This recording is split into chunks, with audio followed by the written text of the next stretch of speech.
So good evening, everyone, and very welcome to SUSEPS for this evening event. I'm extremely pleased to welcome you to the policy workshop of tonight.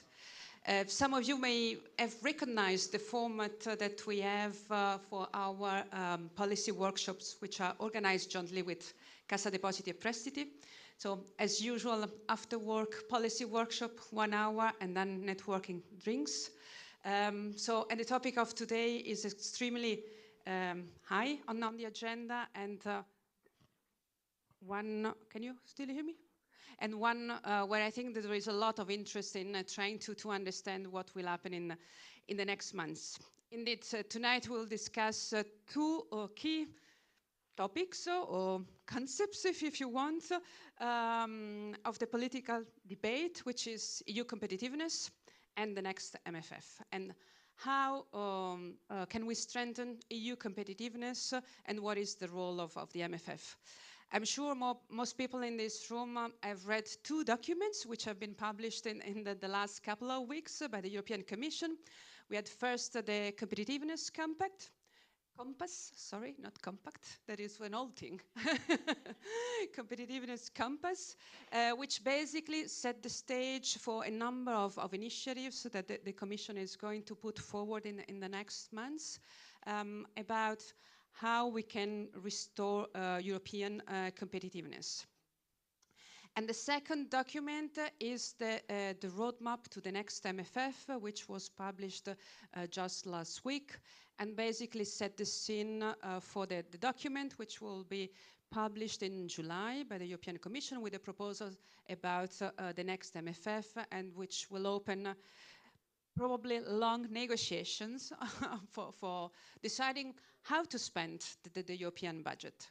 I'm not saying nothing new when I say that the current geopolitical context is putting huge issues for Europe, and one of those is really how to spend resources and what priorities should be highest in the agenda.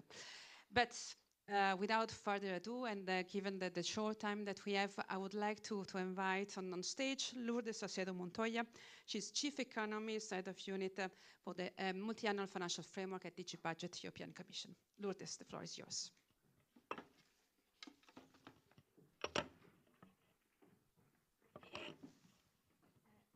Thank you very much, Cinzia, and for the invitation. Well, it is indeed very timely discussion. It's this moment of the cycle where the MFF is fashionable, maybe more fashionable by the day. So as you have heard, on the 11th of February, we published a communication, the road towards the next long-term budget of the Union. So the journey starts now. And it's a short one, because in July we will indeed make in our proposal. So what I want to share with you are a few thoughts that come from the communication, so that we can start the journey together also in the ensuing discussion. What we're trying to put on the table at this stage is a shared diagnosis, a common diagnosis, which are the key policy and budgetary challenges that will shape the next MFF. And there is no doubt that the challenges are quite huge. I mean, we see it every day when we receive our news alert, that there are more and more things that we need to think about. And yes, the EU budget is one, or I would say maybe the key, but maybe I'm biased there, instrument by which we deliver or we do economic policy in the Union. But of course, choices will have to be made, as in every budget proposal or budget negotiation. It's about making choices of the what, the how we want to spend, but also to do our revenue component. So we are starting to frame the start of the discussions. We are in a complex budgetary situation and also geopolitical situation. A few pointers there. First, today, our current budget and Next Generation EU has a financial capacity of over 2 trillion. This is unprecedented if you look at the time series of the evolution of the budget, but this is our starting point today. In 2026, Next Generation EU will be withdrawn, and we will mathematically lose part of this financial capacity. At the same time, in 2028, we will have to start the repayment of Next Generation EU, of course, on the basis of the assumptions regarding the evolution of interest and we assume or we consider that this could require around 25 billion per year. This is a lot. This is actually all the budget that we have today for 7 years for security and defense. This is 2 times the budget of Horizon. It is very close to the budget of Erasmus. So it is a substantial amount of money for the EU budget. Second point, we have more and more demands for new priorities that do require a significant amount of investments. And we all have in our reading pile of the must-read, the Draghi report, the Letta report, the Ministro report. So yes, there are a significant amount of new needs that have emerged. Let me give you a few examples. Security, maybe I don't need to develop further on that one. Competitiveness, and there if we look at the economics evolution and economic trends of the EU versus China and the US, yes, there has been a loss of productivity along the years. Moreover, a number of positives that we had as European Union in our competitive frame have faded away or are fading away. What are those? World trade. We seem to be in a tariff world, so world trade as an engine of growth and productivity will likely be less of supportive for the Union. Cheap energy that we have been enjoying for multiple years, and a geopolitical context where delegation of defense and security is not longer possible, so this requires additional investments. So with this in mind, what are the reactions and some of the recipes that appear in those reports? We must accelerate innovation, work to reduce our energy prices and work towards decarbonization, and be able or equipped to react better in this complex geopolitical context. And yes, the EU budget is part of this solution. I would say a strong part of it. The other new element that I would like to bring to your attention today is on the external action and how we use as well our external action instruments in a more strategic manner, also to overcome or to help us in those shortcomings that I have just detailed.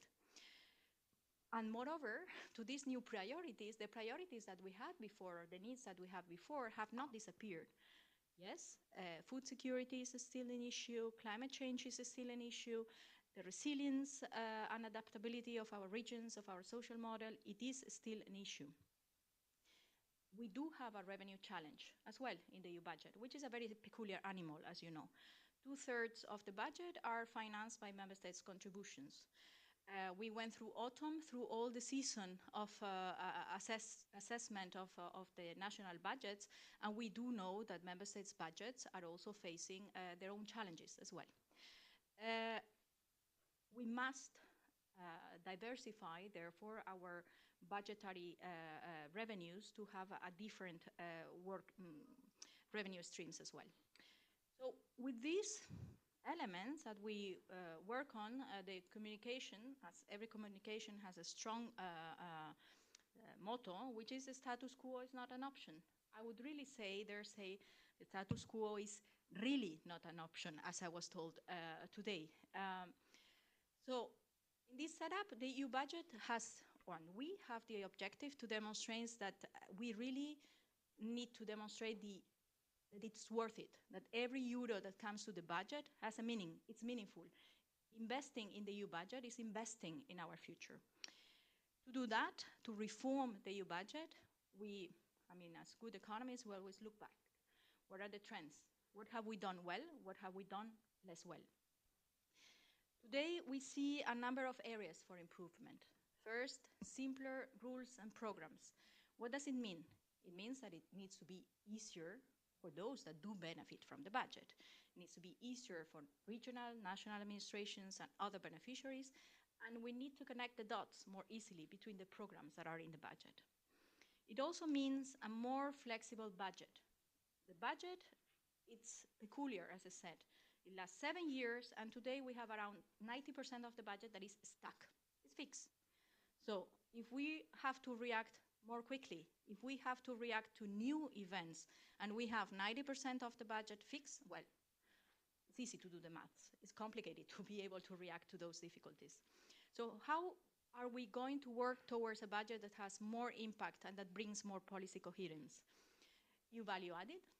Some call it EU public goods, others EU priorities. As I said, demonstrate that the EU budget does make a difference. And also making sure that our instruments work together towards those common objectives.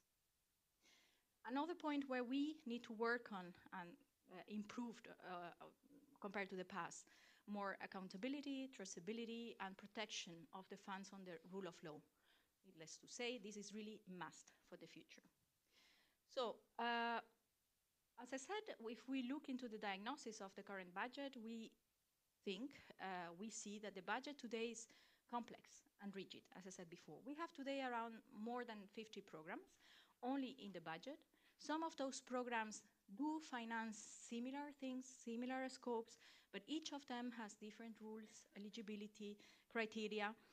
If you're a beneficiary, I think you need a PhD or 2 PhDs to apply for the EU budget, so it is complicated, objectively. It is fragmented. This means that if you want to apply for the EU budget, but also as EU policymakers, this makes quite complicated to do planning, but also to do the execution of the budget. So, as I said, some of the beneficiaries or potential beneficiaries are discouraged, or the access to EU funding is delayed because of these complexities. It takes some time between the point to contract and the moment where the money reaches the ground. Flexibility, this is the lesson that we have learned in the past years. The budget is and will remain an investment instrument, but also it is called more and more to react to new needs and emergencies. So flexibility is key. As I said before, 90% of our budget is locked in or pre-allocated, if you wish, for specific purposes, for member states allocation, for programs, for strands. Moreover, those flexibilities that are in the budget that are not allocated at the beginning are very small. So this is less than 4% in the current MFF. And actually, by the time we did last year the midterm revision, those were, well, exhausted or quasi-exhausted. Yes, we have reinforced them, but it's still challenging. So this poses questions of how the flexibility is designed as well as in size. And let's recall, the MFF is not like a member state budget, where despite having multi-annual planning, you can react and change much more easily from one year to another. The next point of attention is results-oriented. How do we make our MFF more targeted and more efficient in reaching these EU priorities and generating this EU value added? It is the same thing, as I said before, EU priorities, value added, with every cycle we find a name. To do this, we think we need a linear architecture, but also a steering mechanism where we can put the money where, and by we, I mean the budgetary authority in the budgetary decisions can put the money where the political priorities are to maximize that impact. Performance-based systems can help in the implementation and make the delivery faster and also closer to the EU priorities. If we look at the implementation of this budget, there has been some delays. Part of it, a strong part of it, is because it takes ages to negotiate a budget. This means delays in the implementation. So it is a collective effort that should be done at the level of the Commission, at the level of the Council, and at the level of the Parliament to ensure that the agreement on the EU budget is quicker, because quicker agreements means also faster implementation. So there is today a gap a temporary gap between the moment where the budget is designed and presented. So in July this year, we will be presenting the budget that will take effect in 2028 and where the payments may take some time if we don't improve our delivery methods. So we need to shorten this gap. We also need to work further so our future instruments improve the accountability and traceability of those. And as I said, respect of the rule of law is a must. So there must not be a single euro that is spent where the financial interests of the union are not respected. This is really essential. So the expenditure side is the fun part, is where all the excitement seems to be. But there is a revenue side, which is very important as well. As I said, we are today in a situation where 2/3 of the revenue comes from member states' contribution. We do think that first we need to leverage on the overall financial architecture. We are not naive, and we do know that the investment needs are so massive that the public money alone will not be sufficient. So we do need to leverage on private sector financing. To do this, we need to help in the de-risking, of course. We also need to ensure that there is a closer convergence as well with member states' expenditure and EU expenditure there through leveraging through co-financing, and also ensuring, as I said, that private investment really can come in more easily to leverage the efforts that we do. But also, we must make progress on new resources. In 2020, when we agreed with the current MFF and Next Generation EU, a roadmap towards the introduction of new resources was also agreed with the Council and the Parliament. The Commission has made some proposals. There is a proposal on the table for ETS, share of the ETS revenues, CBAM, and corporate taxation. This proposal needs to be discussed so that we can advance also in the modernization on the revenue side of the budget. The timing is important. As I said, in 2028, we need to spend on the priorities that we will collectively agree upon. We need to start the repayment of Next Generation EU, and therefore a good diversification of the revenue side of the budget is also a must. So yes, we need an ambitious budget in size, but also in design on our expenditure programs and the future expenditure programs. To do that, we need to improve the tools that we have at hand, expenditure programs, as I said, but also the way we work to scale up and to de-risk and to work with the private sector so that every euro counts. We are, with this communication, launching a process of broad consultation to hear what are the views of the different stakeholders across the spectrum. So really, from institutional side to beneficiaries, practitioners, we need to know what works and what works less well so that we can design the generation of programs, and this rather quickly. So your views and your feedback are much welcome. I didn't mention the word competitiveness because we are going to be hearing a lot in the ensuing panel. So I will come back to that afterwards as needed. So this is the start of the journey, and thanks a lot for having me here. Thanks very much. Thanks very much, Lourdes, for this very comprehensive overview with highlighting what the issues are and the challenges are, and also what is the direction of the Commission. If you want to sit, I'll call you back when we go for Q&A. I would like to invite people who are standing to come on this side. There are a few free chairs, please. And as Lourdes said, actually the discussion and the focus of the panel will be competitiveness. So I would like to invite to come on stage the four panelists. So Lucio Viñas de Sousa is the Chief Economist at Business Europe. Jorge Núñez Ferrer is the Director for Cohesion and the EU Budget at the Conference for Peripheral and Maritime Regions. Professor Fabio Pamolli from Politecnico di Milano is also the chair of Investment Committee of InvestEU.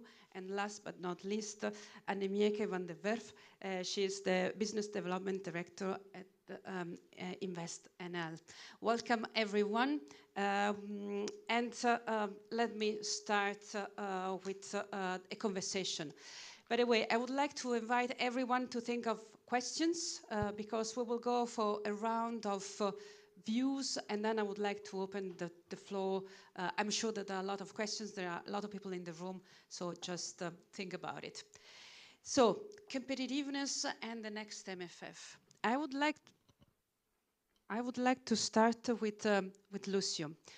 Lucio, Business Europe will come up with a couple of position papers on the next MFF and also regional policy, how to rethink regional policy, and also about competitiveness. I mean, of course, for companies, competitiveness is crucial. How do you see the future when it comes to competitiveness and how the EU budget, the next MFF can help it? Please.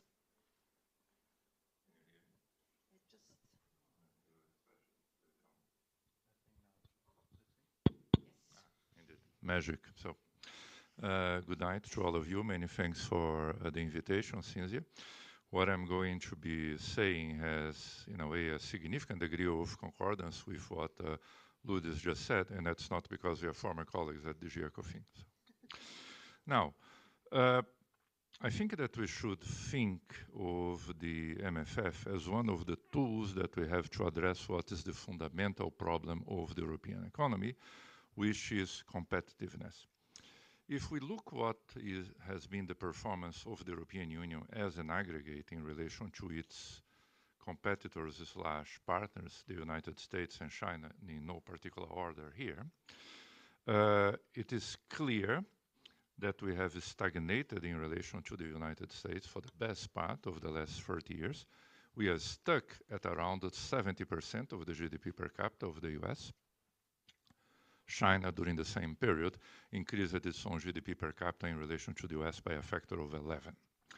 Now, the fundamental reason for that is what economists very sophisticatedly call total factor productivity. So think of this innovation as technology has been stagnant and actually negative in the European Union for prolonged periods of time. That's the fundamental question of the European economy going forward. We should think of the European Union budget, the so-called Multiannual Financial Framework, a very complex name for a budget, I should point out, as one of the tools for us to address that. There are many others.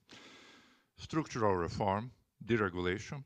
Europeans have a remarkable capacity to shoot themselves in the foot, sometimes literally with actual weapons, right? So this has the implication of us having things that we can actually change by policy.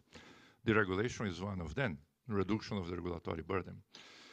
The budget is an instrument to implement some of the things that we need for this.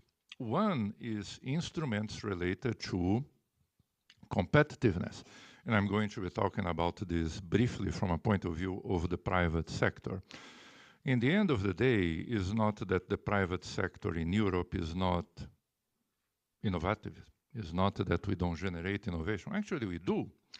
The question is that when we generate innovation, we tend to scale this up to marketable scale outside of the European Union, in other places that have much more integrated markets than what we have here.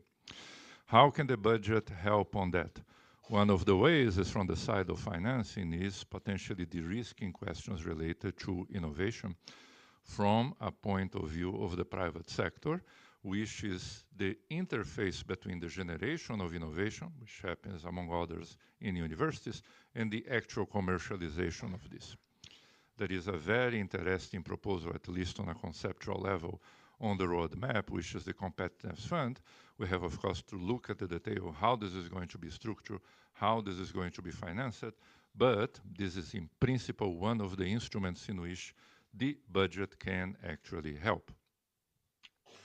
A second component, which has just been alluded by Cynthia on the interaction, and I don't say that because I'm a proud Portuguese and therefore a significant user of cohesion funds, as other colleagues here on the panel. But we do have questions related to the integrity of the single market that can be addressed by certain types of tools, and cohesion policy happens to be one of those. Cohesion is roughly 1/3 of the existing MFF. It will continue being a significant instrument in terms of total overall expenditures. The question is, how can we think of a future-oriented type of cohesion policy that can deliver more than what the current one delivers to you? One of the possible ways for you to try to address that is to judiciously and with care implementing some of the lessons that we have from the RRF, in other terms, going for just the cost financing of certain types of actions to preconditionalities, to medium-term benchmarks that can be helpful, judiciously and carefully applied to transform cohesion in a renewed and more important tool for us to achieve competitiveness in the EU.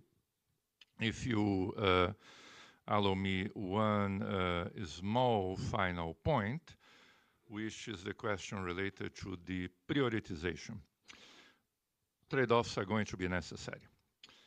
If everything is a priority to you, and I don't mention here the alleged European Commission tendency to have a Christmas tree approach to this sort of processes, you have to make trade-offs, right? If everything is a priority, the truth is that nothing is a priority for you.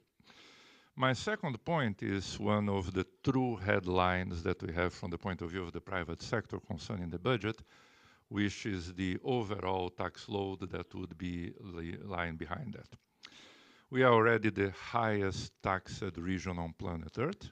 You can consider this as something under the regulatory burden type of point that I made before.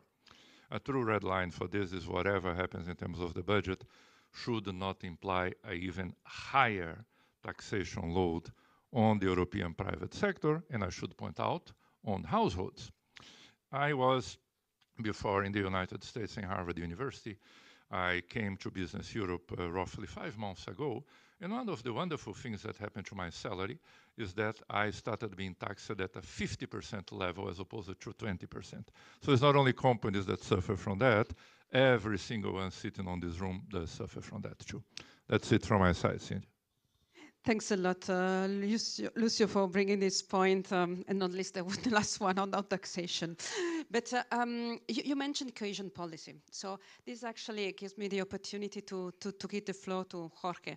Jorge works for an organization which represents some 140 European regions, more or less, so not few, and is also one of the most known experts on the EU budget in this city.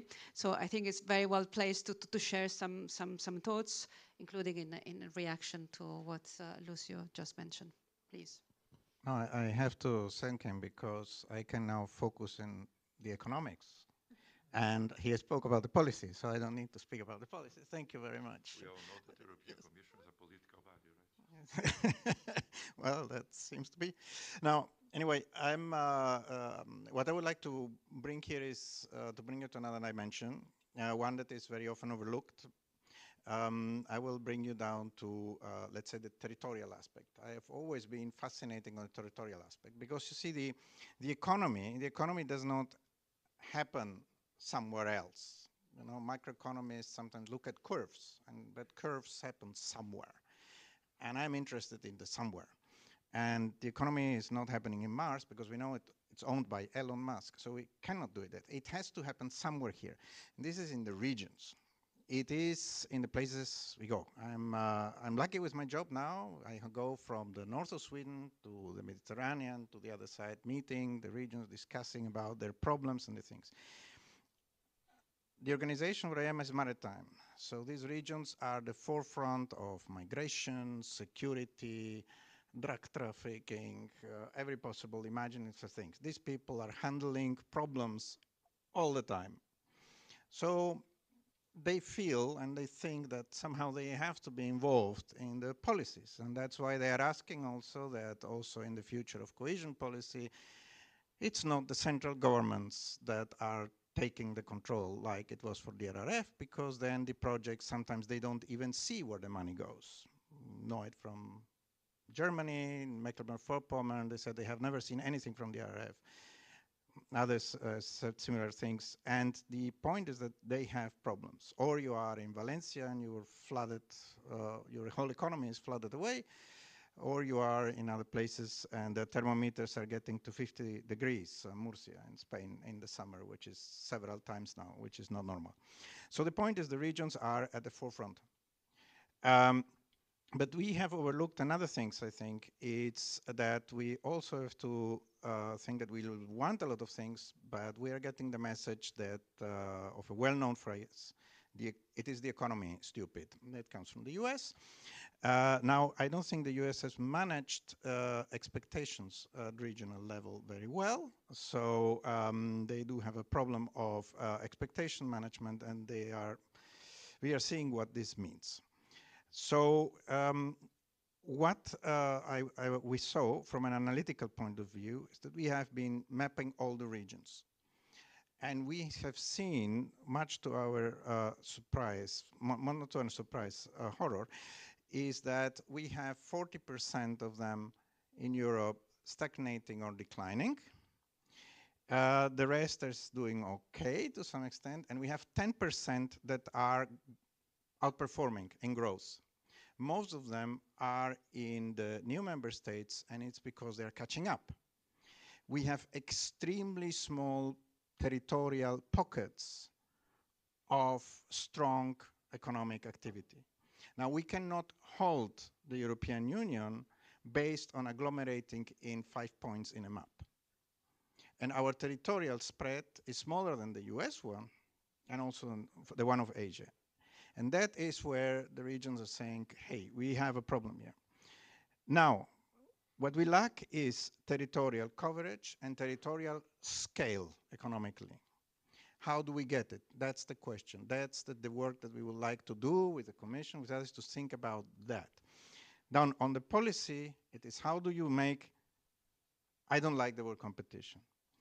We say, how do you focus on productivity? How do you focus on the sustainability financially, economically, and socially of operations? Notice I didn't say environmental. We take it for granted. We are all doing the Green Deal, but you cannot do it without being able to finance it. So how do we make productivity growth? How do we focus in the development of the regions? So how do we also get this territorial spread? And for this, we have a policy, which is the cohesion policy, that has the same language and has a methodology. But the policies, unfortunately, the European Union has been working. The allocation is, so we give the money here to this person, to this person. We need to be able to link the things. Smart specialization across borders, smart specialization and things. And then across borders, you know, I'm a bit against the national single plan thing, because we have to try to have a single market with where the borders don't matter. Another thing we have, it is demonstrated that we need, if we want the economy to move, to reduce internal tariffs. In other words, costs of this inside the single market. It's not tariffs, but now that tariffs are so popular, we are having more costs than inside Canada, inside the US, and inside China, between the territories. We have very high cost of work, like 3-4 times of doing business. So these are fundamental.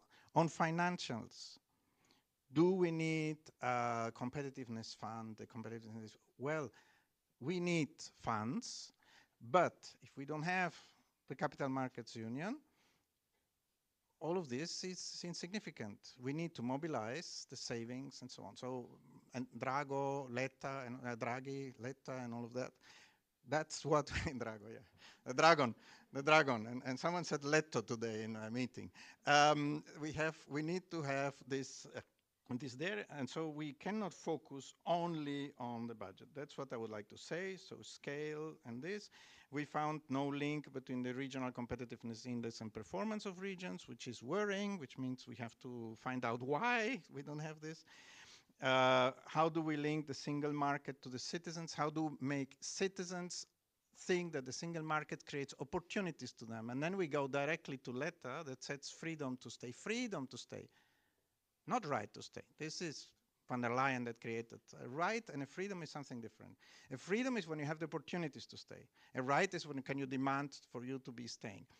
Freedom to state means opportunities. Opportunities means economics. Economics means business, finance, etc. That is where you have opportunities to work.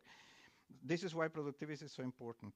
And this is why I would like to get to this point. I think that we need effectively, we in the regions, all the regions that are in this group, we all understand we have to have performance, we have to reach things, but the regions are saying, yeah, but if we manage the money and we have objectives and we have targets, the milestone and the responsibility, but also the planning should be done by the people responsible for what has to be done. Many regions have competences. So you need to link the stuff to competences, not to country-specific recommendations that are done for debt, but if you have reforms, they have to specific and with competences. We need to get it right. And this is what I wanted to, how I wanted to finish. Get it right, productivity, regions matter, and thank you very much. Thanks very much, Jorge.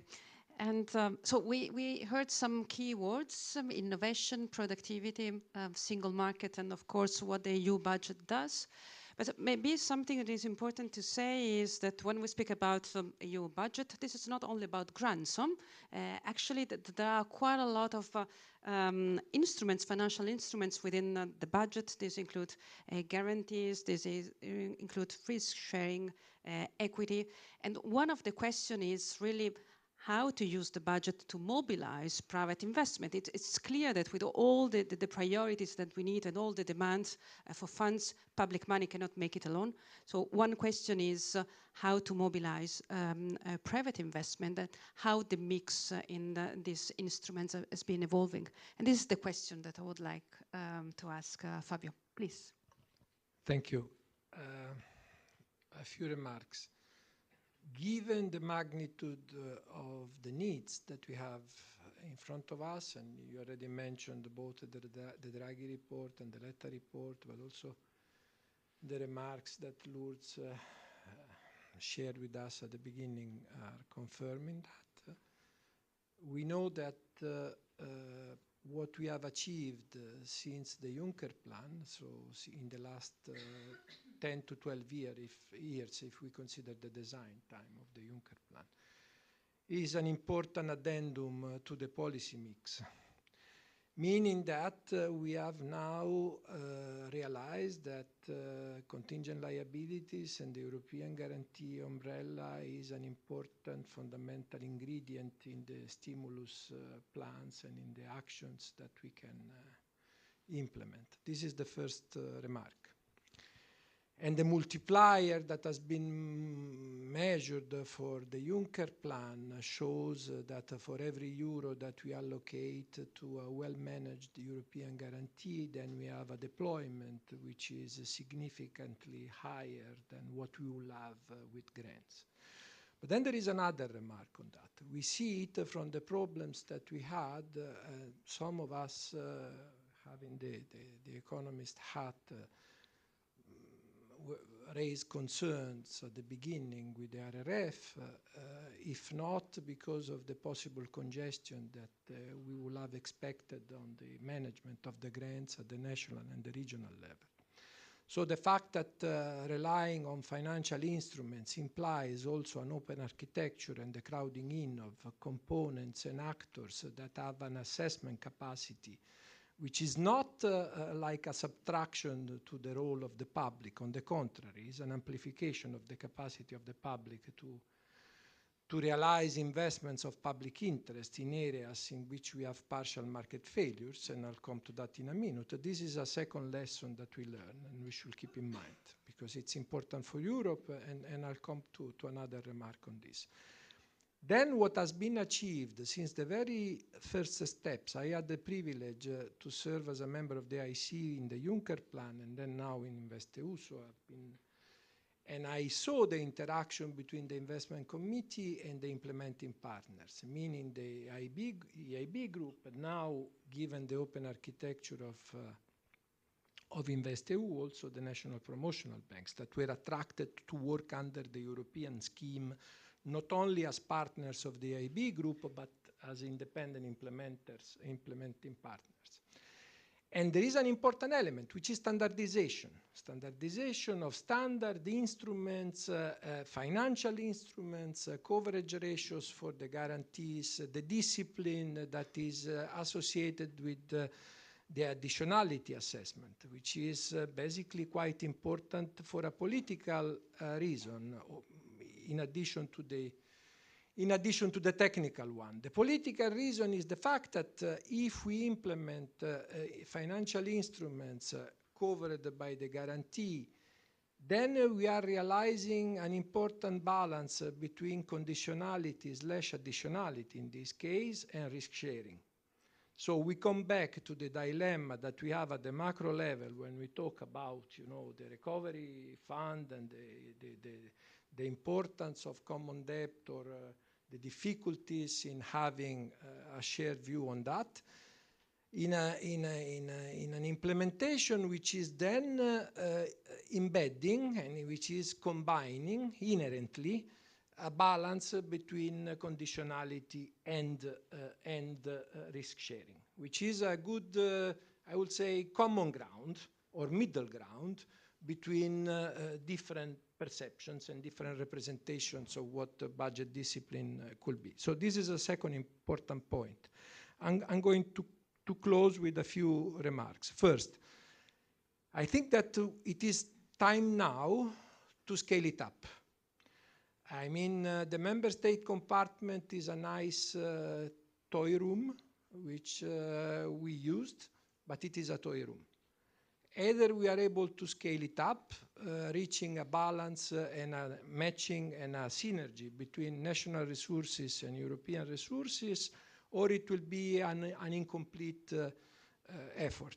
So, and time is now, because of it can be through the layering of guarantees, it can be through intelligent solutions at the level of the shared, the management shared or the shared management solutions. So, for coming back to the cohesion, it is not because of the fact that we could allocate a fraction of the cohesion funds to financial instruments that we will have a diminution of cohesion funds. On the contrary, it could be a very important boost for cohesion funds and for convergence to have a fraction of the funds managed through the leverage effect that we can reach. And so this is just a reflection on how to so the so-called member state compartment is important not only because of the fact that they can add resources, but also because of the fact that we can then have the European umbrella and the European rules and requirements there in combination with national resources. That's quite important. I'm going to close also for capital market union, because of the fact that the existence of a common umbrella is a fundamental precondition for another interpretation of capital market union, which is the role of institutional investors across Europe, pension funds, insurance companies, and so on. This is because of solvency and because of the rules of the game there, it's an important fundamental component. Second is a counterintuitive interpretation of the level playing field. Because if we go to the analysis of the current practices in terms of pricing of the guarantees at the national level, we have a paradox, a European paradox, according to which exactly those regions and those countries that will benefit the most from the guarantees face the challenge of the highest price. Because obviously if the risk is without any form of pooling, or then we can enter into the details of the way in which the price is modeled, but it can be with credit default swaps or with alternative solutions. But for sure you have this paradox according to which without a European umbrella, then you have the regions that will benefit the most from the guarantees being in the position of not having access to the financial instruments because it will become too costly. So this is another element. So where this interplay between national and European is important. I will stop here and I thank you for the invitation. Thanks very much for bringing in these points and actually a couple of the points that you mentioned in particular, the role of guarantees and how actually guarantees can work as a multiplier for EU money. It's actually a nice way to give the floor to Anmieke.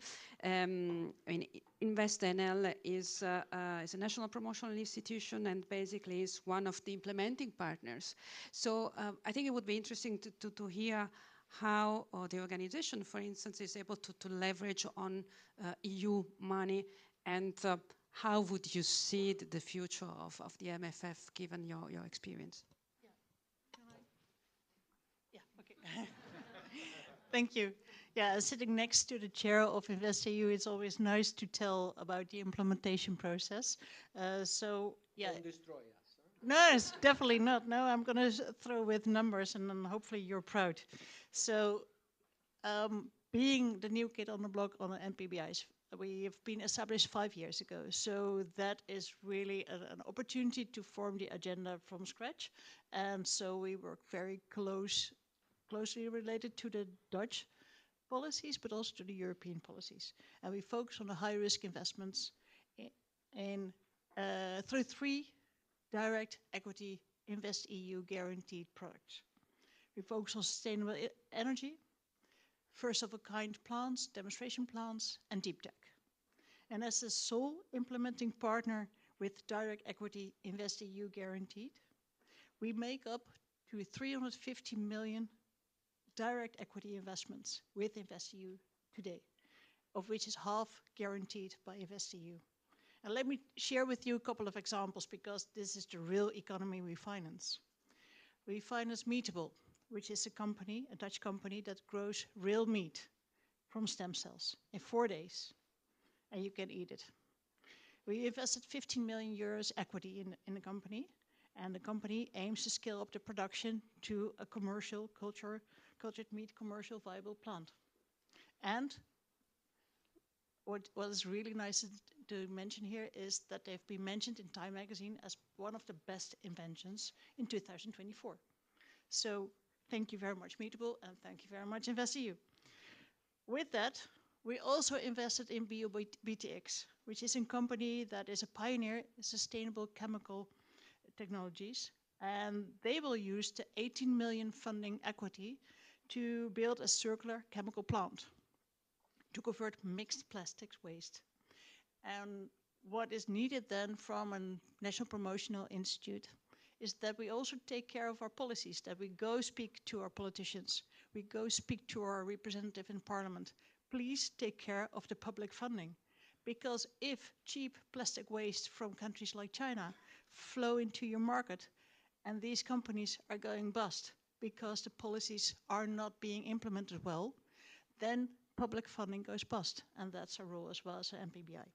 So again, thank you InvestEU for making this possible and making sure that we also get a stance on the market for these technologies, high innovative, high risk investments.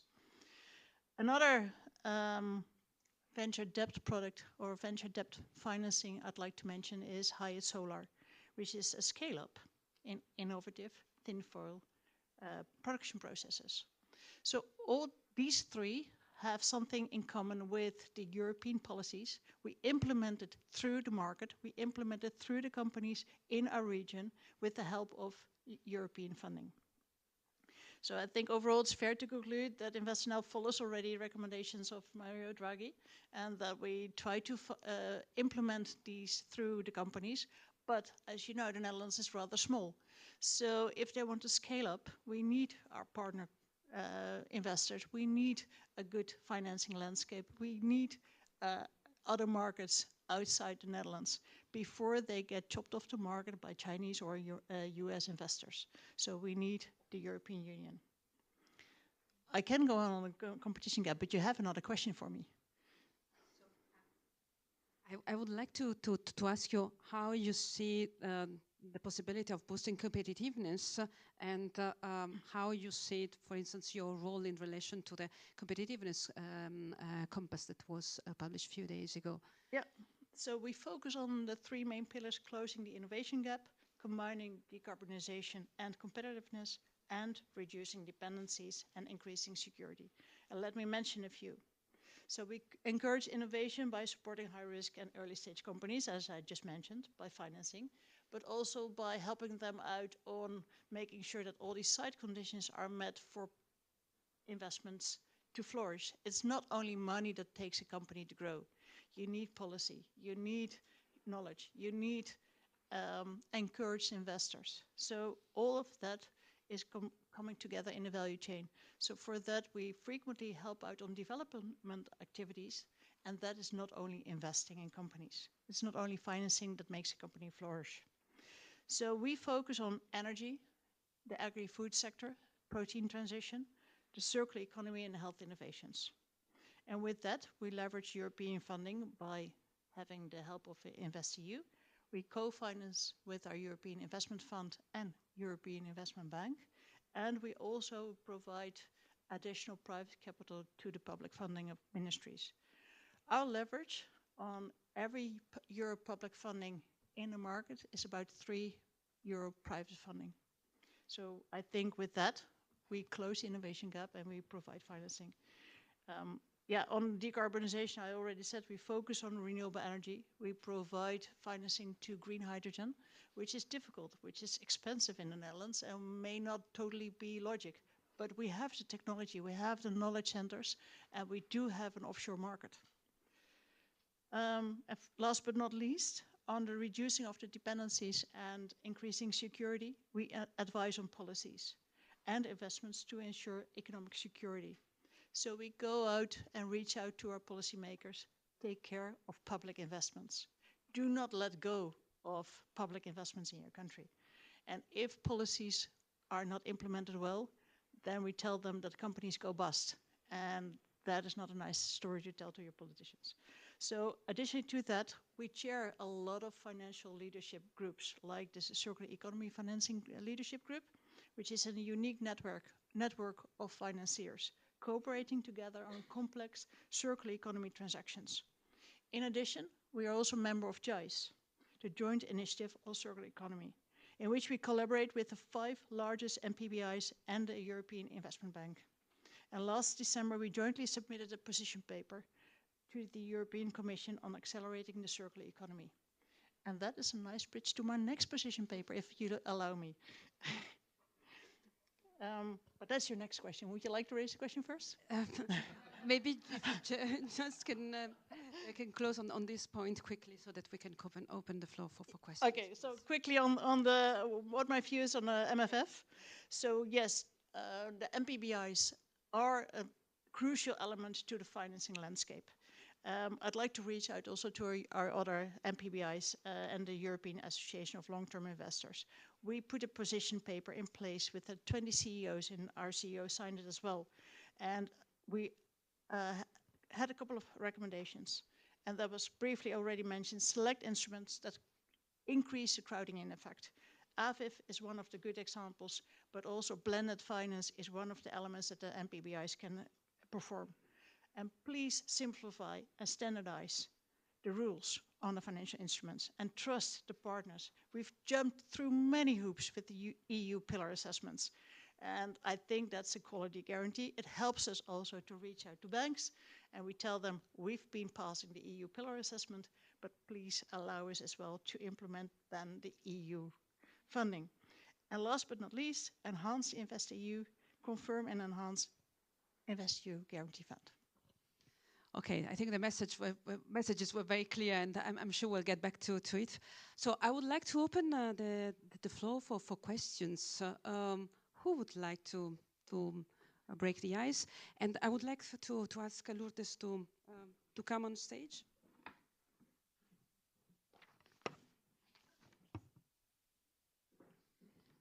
There is a question there. If you can introduce yourself, please.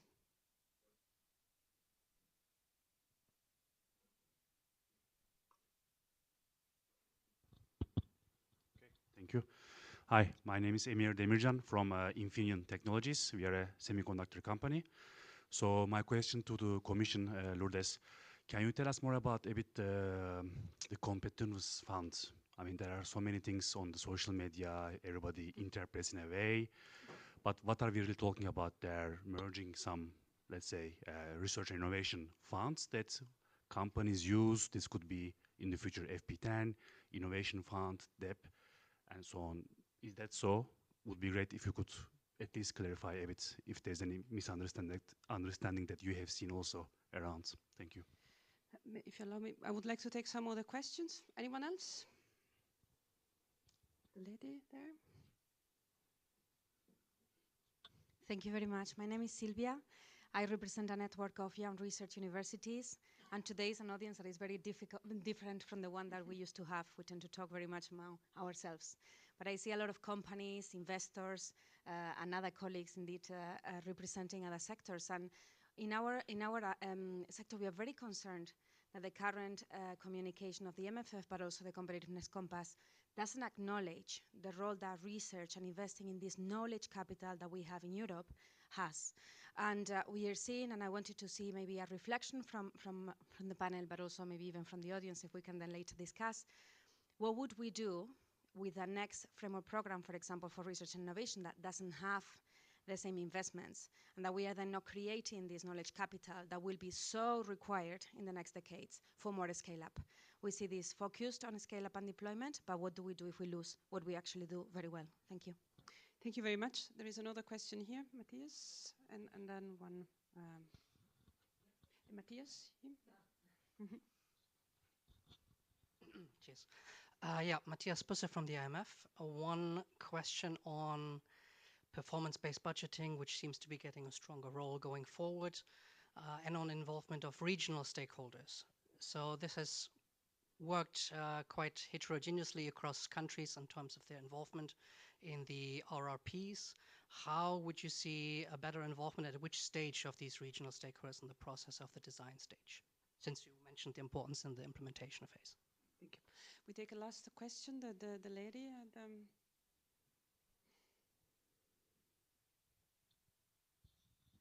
Good evening, my name is Ulrike from EKD, and I just want to follow up on the question of the gentleman on the competitiveness fund. Actually, can you just actually specify, because I think there's a lot of unclarity on this, which existing funds are supposed to be merged together in this competitiveness fund?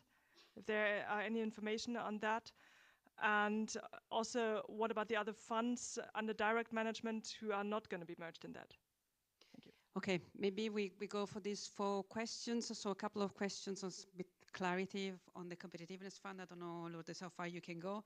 The second point is really on Horizon and the funds for knowledge, where no one is going there to defend when there will be the negotiations. I also wonder who is going to be there and defend the Horizon part. Everyone is trying to get resources out of it. And then on the performance budgeting and the role of regional stakeholders. Lourdes, maybe we start with you. Okay, so it is the start of the journey, so it's normal that there are questions. So, and therefore, there are no conclusions as to what, how the next MFF will actually look like. So we are in the diagnosis phase, and I want to emphasize that, diagnosis phase. So looking at what works and what does not work. So what does work? Research works extremely well. Basic research and the funding for basic research in a bottom-up approach works really well. What does not work well? Once the transition towards the next phases, so from the very basic research to the different scale up to manufacturing. So there is a scope to do better there. If I look at the funding landscape today, we do have funds that finance specific sectors, but there is it's difficult for a beneficiary to be able to accompany that beneficiary through the investment journey. So objectively, if this is something that we want to do as policymakers, or if this is a market gap, someone mentioned market failure, and where there is an opportunity to put money or there is a need maybe to put public money into this, then we need to do it better. So there is an aspect of, and therefore I would not like to have a discussion about merge or funds, but rather what do we want to do? So if there is where is our diagnosis, essentially? And our diagnosis is that today we have a multiplicity of funding, a multiplicity of instruments that have difficulties in connecting each other. And some of you mentioned standardization, difficulty of blending. So that's part of the diagnosis. Can we do better there? Because this plays a role on the later phases of development. Can we do better on the sectoral component, and can we do better to connect research with the other stages? This is the diagnosis phase. Then hopefully this diagnosis will then inform our reflections to build up a future competitiveness fund. So this is the stage of the reflections today, the diagnosis. Then this also link maybe to an aspect, I will not go into the, well, I can go if you want on the performance of regional dimension, but it's a matter of connectivity as well with all the different elements of the budget and what does the budget should do. So of course it should tackle the aspects of convergence, regional convergence, because this is part of EU. We are a territory from the very local, from the tiny village up to the EU level. So this aspect of connectivity of what should be financed at what level.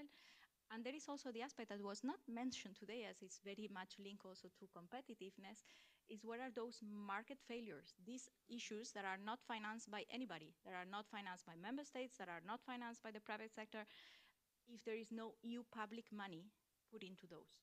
And this, how to say, complementarity is it's a difficult nut to crack that we should be and that we will be looking at. But today, this interplay was not really very much mentioned. How do we address this connection between the very local to the EU level, and how do we identify then, okay, if there are things that are not going to be financed at by member states, where member states, how we ensure this complementarity, they're not going to be financed by EU funding towards member states' regions. What should we then concentrate our money on, and how can we get the best, the more for every euro invested? And that aspect is the one that we'll be looking at. So the actual shape of the programs, this I would say is the next phase, is the work that we're engaging. At the moment we are in the diagnosis. And objectively, there are things that we can do better, and there are things that we already do well. So we should leverage on those.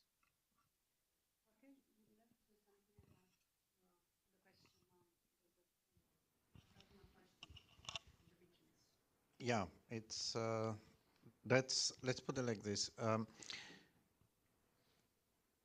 At least the ones I deal with, most of them feel quite comfortable with the idea that you need to perform. Now, for them, what's always confusing, because it seems that like there was never asked. You have to finish projects. Now the question is, what does performance means? Is it finishing the project? You normally, when you finish something, you've done it, you performed. Or is it what the project produces, but then how you measure that, and how can you be responsible? But the point is that you have, we do have these RF things, we do have the milestones, we see this, and they're saying, oh yeah, but these are linked to the country-specific recommendations with the semester. And the regions are a bit bothered, because they're saying, well, this is the semester was done for budget deficits.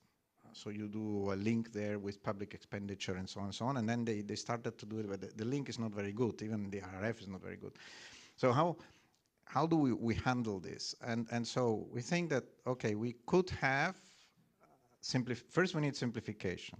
That we heard it. We could link funding to achieving certain kind of things that are like milestones. What I'm saying is my stuff, I don't have the vote from my, it's worse than the council, 100 regions.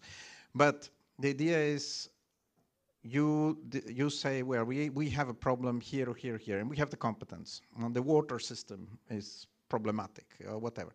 Then you say, okay, we have a milestone, we are going to make it work. And you say, okay, you have the money, you have 3 years. You fail, you will not get money anymore. This is something that was missed in the policy before. So it's very similar to the RFs.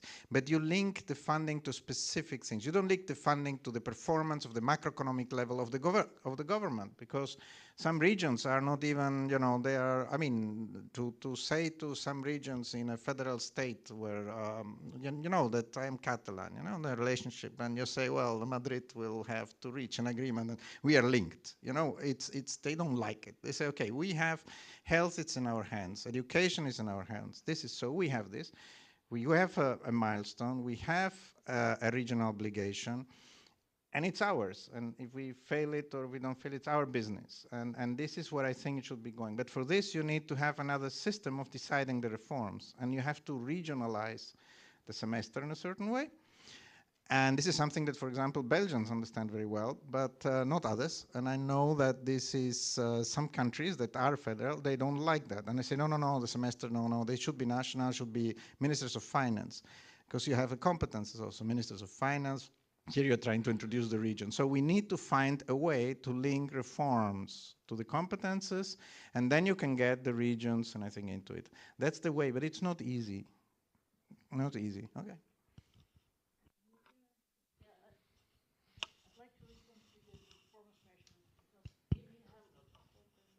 Better?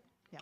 So on a performance measurement, I'd like to respond to if you do something well, then it should be continued. And I really would like to ask, well, I think Lourdes in this case, let's make sure that programs that are running well, that they are consistently implemented, because, for example, a first-of-a-kind plant or even an energy system, it takes 10 years to construct.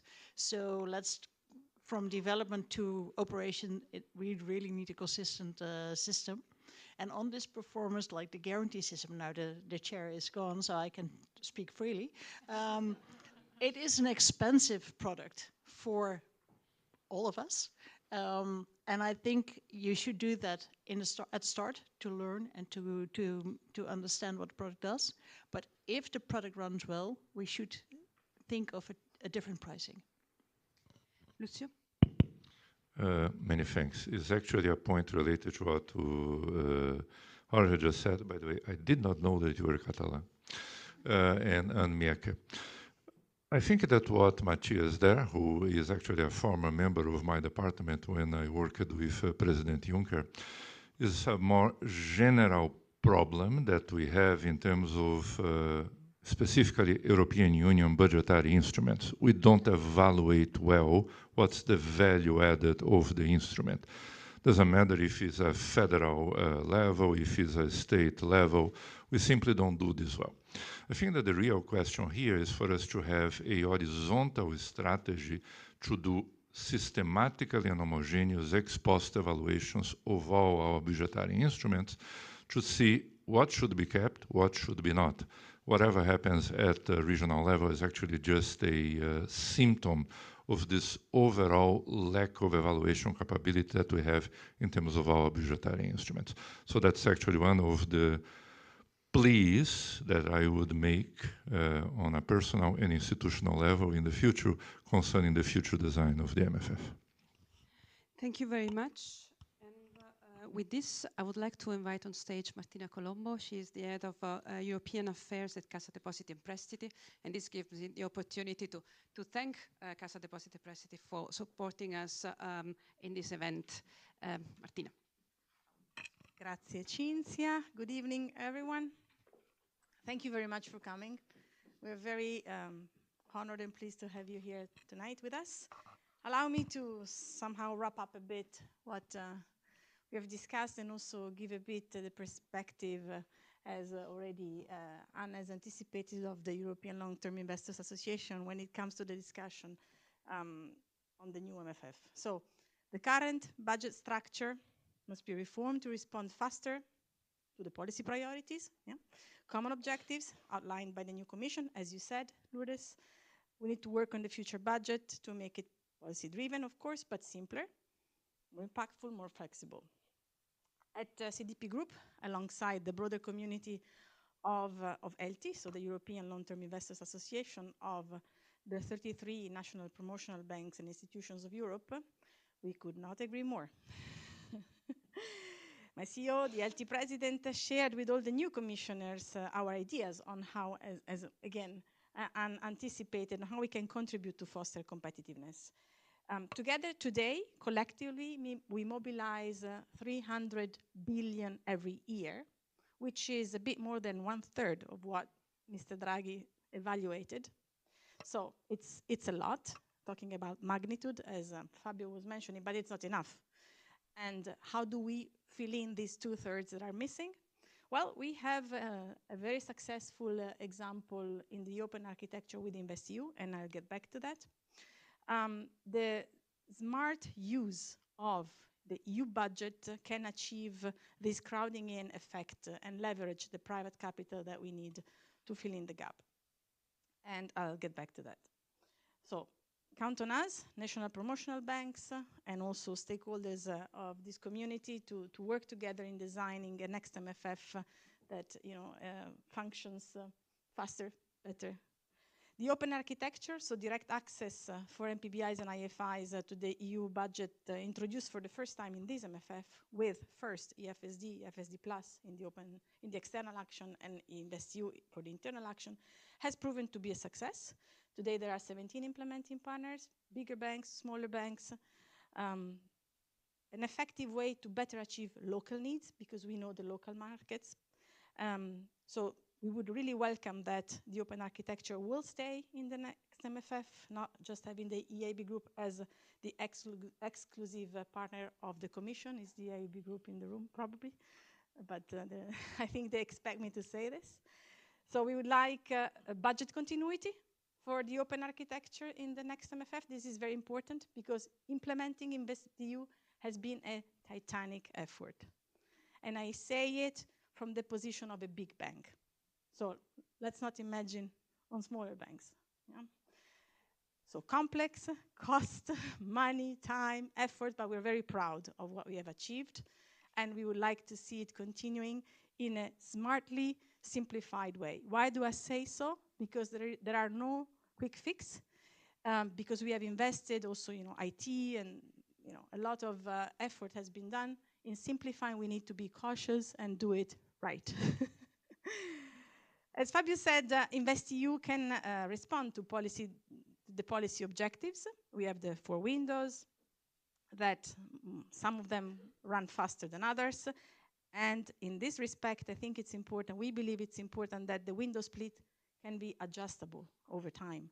Because InvestEU is a market-driven instrument in the end. So if the market asks for more research and less social, well, maybe the Commission is not that happy, but if that's what the market asks for, maybe you need to listen to what the market is asking for. Okay, so simpler budget. We need to drastically reduce the administrative burden on final recipients.